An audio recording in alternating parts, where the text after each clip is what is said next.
Bienvenidos a una nueva inmersión profunda.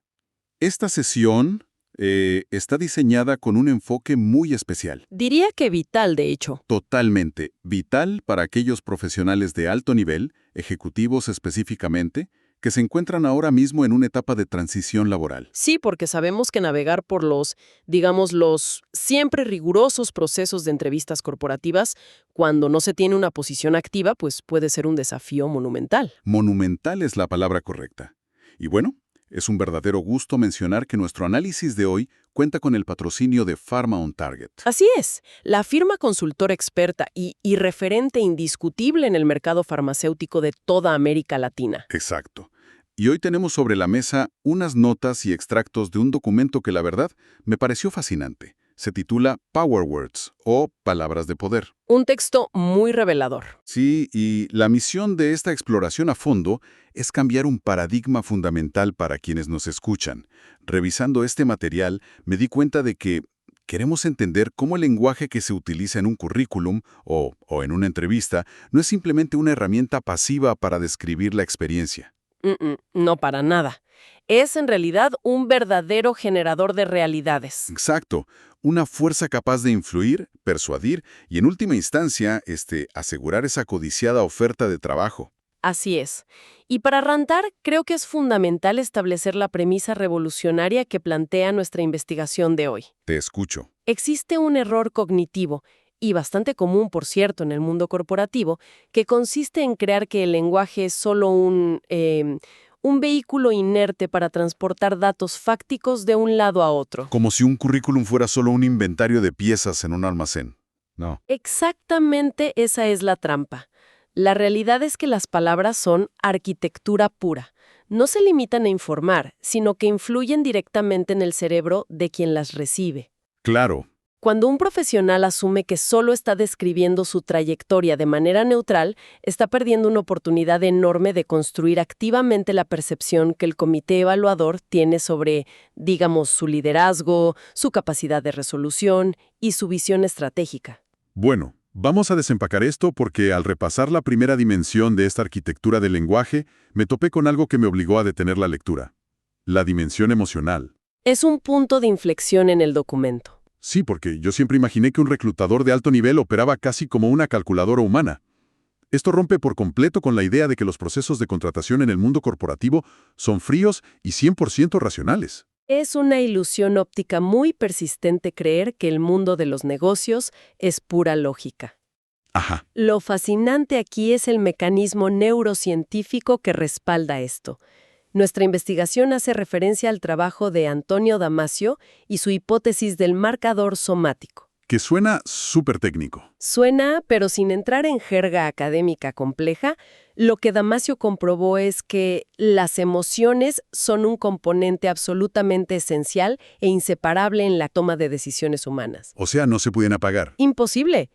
Los directores de línea en corporaciones inmensas como Pfizer o Bristol Myers Squibb no son algoritmos procesando información binaria. Son seres humanos. Son seres humanos, toman decisiones guiadas inicialmente por emociones, intuiciones y sensaciones de seguridad.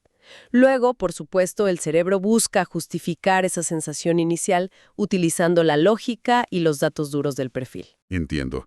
Primero sienten y luego justifican con los números. Tal cual. La decisión de avanzar con un candidato está profundamente enraizada en la reacción emocional que genera su lenguaje. Es un cambio drástico de perspectiva, sin duda. Pero me surge una duda aquí.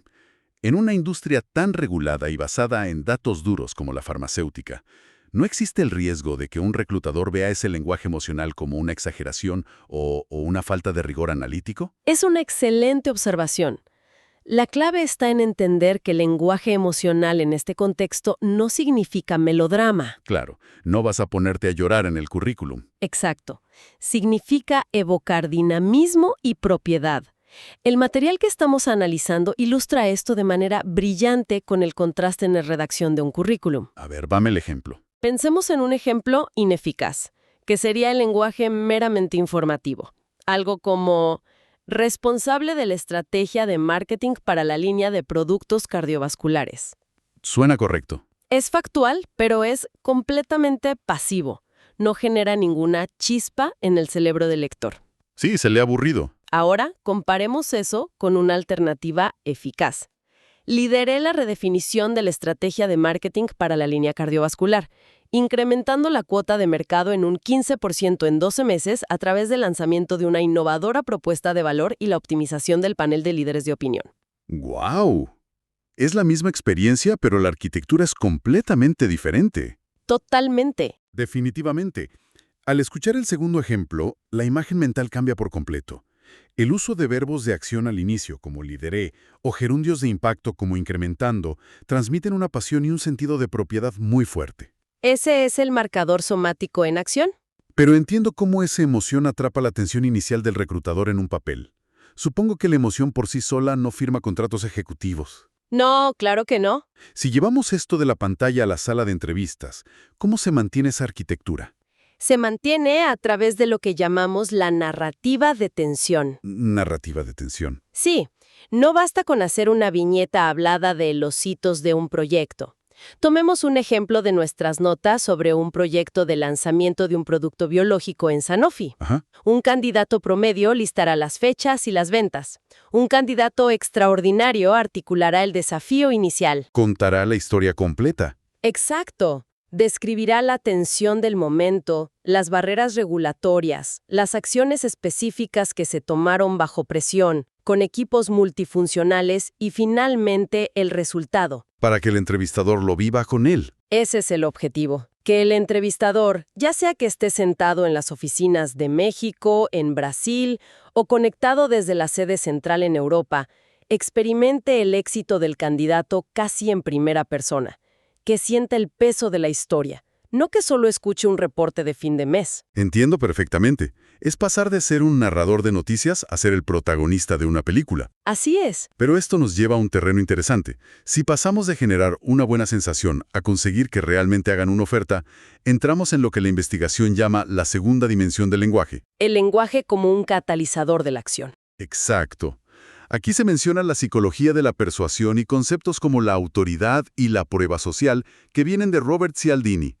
Cuando hablamos de persuasión aquí para lograr una oferta, ¿estamos hablando de manipulación sutil? En absoluto. Es crucial separar la persuasión de la manipulación. La manipulación oculta la verdad. La persuasión estratégica ilumina la competencia. Ilumina la competencia, me gusta eso. Si conectamos esto con el panorama general de la búsqueda ejecutiva, cada frase debe diseñarse para posicionar al profesional como la solución exacta a un problema urgente que la empresa tiene. O sea, reducir el riesgo. Reducir la incertidumbre en la mente de quien contrata, sí. Hay un ejemplo muy claro sobre un rol de acceso al mercado o market access en Novartis. A ver. Un candidato no debería limitarse a decir que gestionó el precio y reembolso de un producto. ¿Qué es lo que todos dicen? Exacto. El lenguaje debe incitar a la acción demostrando que el problema ya ha sido resuelto antes. Una formulación orientada a ese objetivo sería: diseñé y ejecuté la estrategia de acceso al mercado, logrando la inclusión en el cuadro básico del IMSS en un tiempo récord de 8 meses, un 20% más rápido que el promedio de la industria. Claro.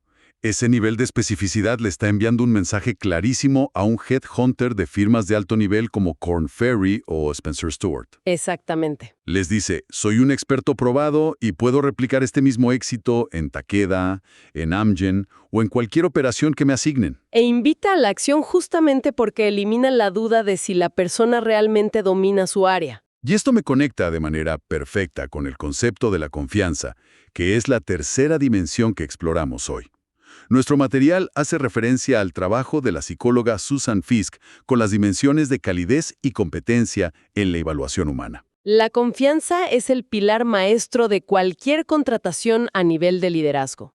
Hay que poner las cosas en perspectiva. ¿Te escucho? Contratar a un director financiero o a un líder de cadena de suministro representa un riesgo enorme para el estado de resultados de la compañía. Un error a ese nivel cuesta millones. Totalmente. Para mitigar ese riesgo percibido, el lenguaje debe ser una herramienta de altísima precisión. Y la precisión es lo que construye la dimensión de la competencia. ¿Precisión en qué sentido? Por ejemplo, el uso de la terminología exacta, ya sea hablando de normativas de manufactura como GMP o de economía de la salud como HEOR, le demuestra al reclutador que el candidato pertenece legítimamente a ese mundo complejo. Es un código de acceso. Pero me imagino que ese código de acceso es un arma de doble filo. Si lo usas mal, el efecto debe ser devastador para la credibilidad. Totalmente letal. Un error conceptual destruye la confianza en segundos. Las notas de hoy advierten sobre este peligro. A ver el ejemplo. Si un candidato que aspira a una dirección comercial confunde un medicamento biosimilar de una empresa especializada como Biocon con un medicamento genérico tradicional de laboratorios Teva, la desconfianza que se genera es inmediata e irreversible. Claro, porque son cosas completamente distintas. Exacto. Demuestra una falta de entendimiento fundamental del modelo de negocio, la estructura de costos y el panorama regulatorio. ¡Wow! Además de esa precisión léxica, la confianza se cimenta en la cuantificación verificable. Afirmaciones vacías sobre mejora de procesos levantan sospechas. Tienes que dar números. Sí, en cambio, detallar una optimización del ciclo de producción que redujo costos en un 8% y mejoró la efectividad total del equipo en un 12%, proporciona evidencia dura que un comité de selección puede auditar y sobre todo creer. Evidencia dura y verificable. Me queda clarísimo. Pero hay un punto más sobre la confianza en el material que me pareció fascinante y tiene que ver con la dimensión de la calidez. La vulnerabilidad estratégica. Exactamente. Siempre nos han enseñado a ocultar los errores en una entrevista, a presentar una fachada perfecta.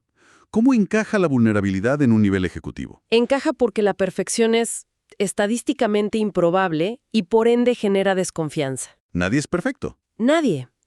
En las culturas organizacionales matriciales, pensemos en compañías con estructuras altamente complejas como Roche o Medtronic, la capacidad de colaborar y aprender es clave. Ajá. Un candidato que puede articular claramente un fracaso pasado, un proyecto que no alcanzó los números y, más importante aún, desglosar el aprendizaje posterior que obtuvo de esa experiencia, genera muchísima más confianza y cercanía. Demuestra madurez ejecutiva. Exacto.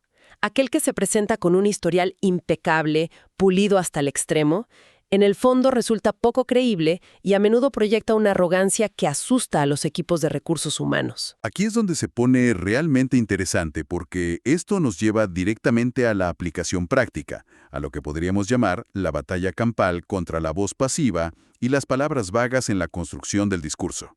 Es una batalla diaria en los currículums. Me llamó mucho la atención una analogía que divide a los profesionales corporativos en dos categorías muy claras: los pasajeros y los pilotos. Esa analogía captura perfectamente la psicología detrás del liderazgo. Las corporaciones multinacionales no están buscando participantes u observadores pasivos para ocupar sillas directivas. Buscan protagonistas. Están buscando protagonistas. Y esto se relaciona con un concepto psicológico fascinante llamado locus de control interno, que básicamente es la creencia de que los resultados de un proyecto o negocio dependen de las propias decisiones y acciones. Y no de la suerte. Exacto, no de factores externos o de la simple inercia del mercado. El material propone el test del protagonista para purgar cualquier documento de la voz pasiva. Me parece una herramienta fundamental para nuestra audiencia que está puliendo sus perfiles. ¿Cómo funciona exactamente este test del protagonista en la práctica? Es un ejercicio de reestructuración mental. Consiste en identificar frases donde el candidato se diluye en el logro. A ver. Por ejemplo, es muy común leer: se logró un aumento del 15% en las ventas de la región. Claro, el famoso "se logró". En esa frase, el candidato es un pasajero anónimo de un logro colectivo. Las cosas simplemente sucedieron. Como por arte de magia. Exacto. La transformación al aplicar el test sería: lideré al equipo comercial que generó un aumento del 15% en las ventas. La diferencia es abismal. De repente, el profesional se posiciona como el piloto responsable del impacto. El comité evaluador necesita saber quién iba al mando del avión cuando atravesó la tormenta. Y junto con la voz pasiva, está el peligro de las palabras vagas, adverbios y verbos débiles, que actúan como termitas comiéndose la credibilidad del mensaje. Sí. Palabras como mejoré, ayudé, o la clásica significativamente. Al leer esto, reflexioné sobre cómo esas palabras vagas fuerzan a quien entrevista a jugar a las adivinanzas. Exacto. Y obligar a una entrevistadora a adivinar es una estrategia terrible. Para combatir esto, existe el imperativo de la cuantificación. Cuéntame más. Si un profesional dice, aumenté significativamente la satisfacción del cliente en mi último rol, el reclutador se queda con un gran interrogante. ¿Qué significa significativamente? Claro, ¿es un 2% o es un 50%? ¿Y bajo qué métrica? En cambio, estructurar esa misma idea diciendo, aumenté el Net Promoter Score de 45 a 65 en un periodo de 12 meses mediante la implementación de un nuevo CRM, elimina cualquier zona gris. Es innegable. Es innegable, es auditable y proyecta una mentalidad orientada a resultados concretos. Totalmente lógico. Y avanzando hacia la última fase de nuestro análisis, llegamos a una reflexión central aportada por la firma patrocinadora de hoy, Pharma On Target. Una reflexión muy aguda, por cierto. Sí, ellos ponen sobre la mesa un concepto interesantísimo sobre la resonancia contextual y la arquitectura de la percepción, específicamente en el mercado latinoamericano. Hacen un análisis de la diferencia psicológica abismal entre usar dos verbos que a simple vista podrían parecer sinónimos, gestioné versus orquesté. Dos mundos distintos. Imaginemos que un candidato está compitiendo por un puesto de Head of Commercial en una gran firma como BMS. Ese análisis es sumamente revelador y demuestra el poder microscópico del lenguaje. Gestionar es una palabra que, en el inconsciente corporativo, sugiere mantenimiento. Mantener el status quo. Es un control pasivo de procesos que alguien más ya diseñó. Describe una tarea administrativa. Pero orquestar cambia por completo la topografía mental del reclutador. Suena mucho más grande. Porque sugiere un liderazgo activo, sofisticado. Habla de la capacidad de alinear componentes complejos, de mover distintas piezas organizacionales, finanzas, marketing, acceso, para lograr una sinergia. Claro. Para un puesto de alto nivel, el profesional que orquesta construye la percepción del líder estratégico que la junta directiva necesita urgentemente, mientras que el que gestiona simplemente informa que estuvo a cargo del mantenimiento de un área. Es la diferencia entre construir una realidad de alto impacto y simplemente reportar asistencia a la oficina. Así es. Y esto abre la puerta a algo que me parece vital. ¿Significa esto que un currículum o un discurso no sirve para todas las empresas por igual? El material habla de la empatía organizacional. Absolutamente. El currículum genérico único para todos es un boleto seguro al rechazo en posiciones ejecutivas. ¡Wow! Un candidato debe sintonizar milimétricamente con los valores y la situación actual de quien evalúa. Nuestra investigación contrasta dos escenarios fascinantes. Por un lado, imaginemos un entorno de innovación y crecimiento acelerado, típicamente visto en empresas biotecnológicas en expansión como Biogen o Amgen. Ajá. En ese contexto, se requiere un lenguaje de agilidad. La cultura valora verbos que denoten empuje, como fui pionero en, escalé operaciones, transformé el modelo. Claro, pero si ese mismo candidato lleva ese discurso agresivo a un entorno diferente, digamos un laboratorio con una cultura de optimización y liderazgo operativo más tradicional, como podría ser el caso de firmas consolidadas como Rommers o Bagó en la región, ¿cuál sería el resultado? Sería contraproducente. Sí. Totalmente. En estas culturas de optimización, lo que prima es la estabilidad, la rentabilidad sostenida y la excelencia en los procesos. Aquí, la empatía organizacional dicta que el lenguaje debe reflejar madurez operativa con verbos como consolidé, optimicé recursos, reforcé los protocolos de cumplimiento. Es otro idioma. Si un candidato llega a una entrevista en este segundo escenario utilizando un vocabulario lleno de palabras como disrupción, revolución o transformación radical, no va a impresionar a la gerencia general. Les va a dar miedo. Exacto. De hecho, encendería una alarma roja de inestabilidad y de riesgo innecesario para un negocio que ya es rentable. Es fascinante. Es literalmente aprender a hablar el dialecto específico de la tribu corporativa a la que quieres ingresar. Para ilustrar esto, el documento incluye una disección de frases estratégicas, verdaderas palabras de poder, y explica la emoción exacta que construyen en los reclutadores de la TAM. Es un gran segmento del documento. Vamos a rebotar algunas de estas frases para aterrizar el concepto.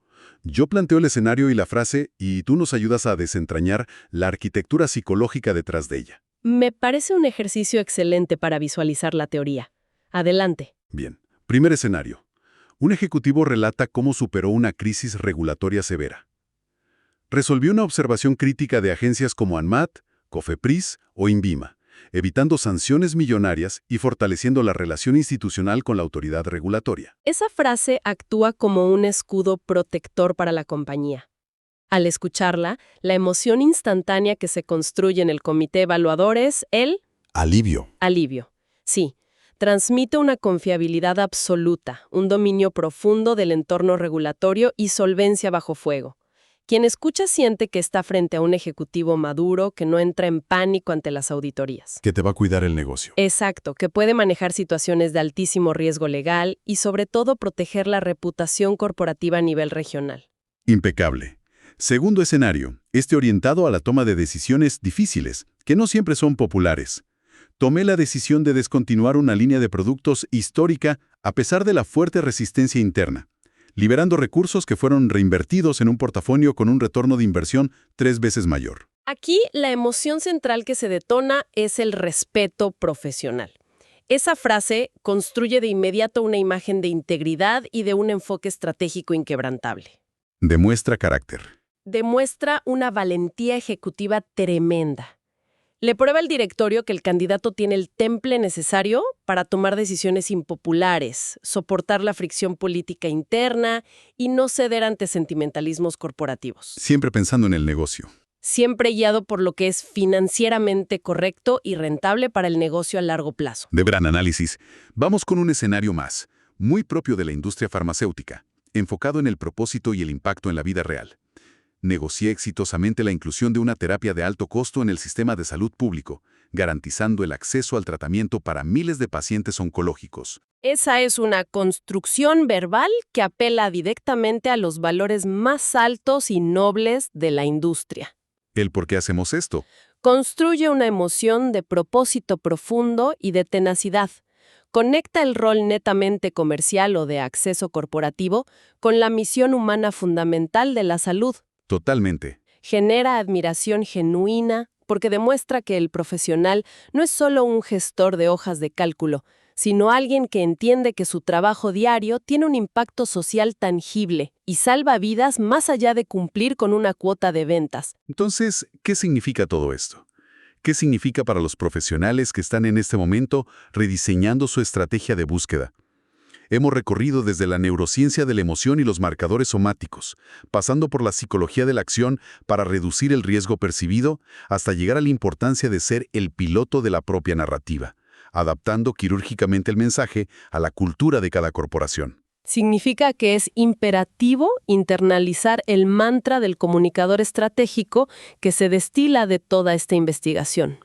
¿Cuál es ese mantra? Confianza en cada dato, emoción en cada historia, acción en cada palabra. Me encanta. Es crucial entender la dinámica de la fase final de una contratación.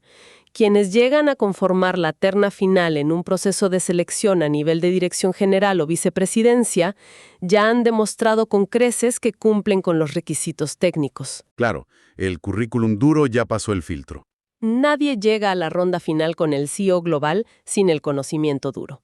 Por lo tanto, la decisión definitiva rara vez es un cálculo matemático que suma años de experiencia. Se vuelve personal. La decisión final recae en una pregunta profundamente instintiva y emocional que se hace el comité a puerta cerrada. ¿En quién de estos 3 candidatos confiamos más para liderar a nuestra gente en el próximo desafío? ¡Wow! Y esa confianza suprema, como hemos analizado exhaustivamente, se construye y se moldea activamente con el dominio táctico y consciente del lenguaje. Es una síntesis perfecta de la mecánica oculta detrás de una contratación exitosa. Y para ir cerrando nuestra inmersión de hoy, quiero dejar sobre la mesa una reflexión, un pensamiento un tanto provocativo que me surgió al analizar todo este material, para que nuestra audiencia, quienes están en este periodo de transición, lo exploren por su cuenta. Adelante. Hemos desmenuzado minuciosamente cómo las palabras que un profesional elige en un panel de entrevistas construyen la realidad que el reclutador percibe y evalúa. Así es. Si aceptamos que el lenguaje es este generador de realidades tan potente hacia afuera, ¿qué realidad interna están construyendo los ejecutivos con las palabras que usan en su propio diálogo íntimo durante estos meses de desempleo? Uf, qué punto tan importante. Si sabemos empíricamente que utilizar un lenguaje pasivo, vago o sin protagonismo debilita fatalmente un perfil frente a un tercero, el lenguaje pasivo frente al espejo, esas historias limitantes que nos contamos a nosotros mismos sobre la edad, el mercado o las oportunidades, probablemente estén erosionando la mentalidad y la postura ejecutiva mucho antes de siquiera cruzar la puerta del corporativo o encender la cámara para entrar a la sala virtual de entrevistas. Totalmente. Parece claro que el primer tomador de decisiones al que hay que convencer innegablemente con palabras de poder es a uno mismo. Es una perspectiva profunda y me atrevería a decir absolutamente crítica para salvaguardar la resiliencia mental de cualquier líder corporativo que atraviesa por la incertidumbre de estos procesos de selección. Así es, agradecemos enormemente a la consultora Pharma On Target por hacer posible esta exploración tan necesaria. Y a nuestra audiencia de profesionales en evolución, los invitamos a auditar no solo sus documentos y narrativas públicas, sino también su lenguaje interno, utilizando estos nuevos lentes estratégicos. Gracias por acompañarnos en este análisis a fondo. Hasta la próxima.